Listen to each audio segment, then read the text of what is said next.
Hello everyone. Today I'm going to be talking to you about pin backs and wearing your pins on a jacket, a backpack, whatever. I have gotten a question or two about it on some other videos, so I figured I will just show you how I do it. This is just some ways you could do it. There are other ways. I mean, I'm not an expert, so here's some ideas. The first question you should ask yourself is, how much is this item gonna get used? How much is it gonna get wear and tear wise? Does it need to be like as secure as it possibly can be, or can you get away with not having it as secured? That way you know what to spend your money on if you need to. If you've bought pins from an artist, when you get your pins, they're, you know, usually on a nice backer card, and they usually come with probably these, you know, normal black rubber backers. That's probably what you have a ton of. When you take them off, you throw them away, I guess. I hope not, but you know, throw them away if you put it on a pin board. So either you don't have these anymore because you put it on a pin board, or they're literally just collecting in a pile. I have them in a pile because, I mean, I don't need them, but I also don't want to, you know, wastefully throw them away.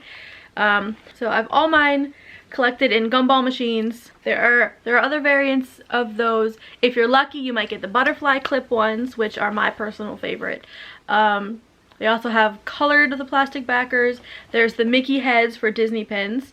I have those sitting in my Mrs. Potts teapot. If you're super lucky, they have fun shaped rubber backers, or if you're like super lucky, it's only happened to me like maybe 5 times where I've gotten an actual locking back on the back of a pin when I got it. So that's some fancy right there. So once you figure out the wear and tear on the thing, and then you can go from there basically. So I'm going to go ahead and show you on one of my vests. So here is my main vest. I've got some fig pins and then a few other miscellaneous pins on here, mostly fig pins. But if you have one backer, I have the locking backs. But for these, I have a mixture of the locking backs and the butterfly backs. Most of what I use for right now is the butterfly type backs. That is just what I've used, you know, for most of my life.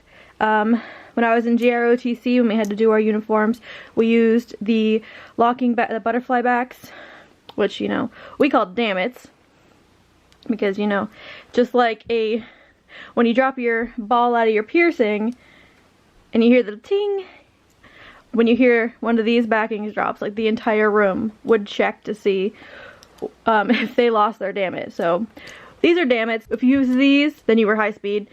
I haven't had any problem with using the butterfly backs. That's what I use around my house. But for like the Comic-Con and stuff, I do use the locking back, one locking back and one butterfly back on a lot of the 2-prong pin posts. But if I was going to wear this all the time, every day, if it got a lot worn, then I would use either 2 of these, or I would get the super high speed locking ones that you have to use an Allen key to lock and unlock.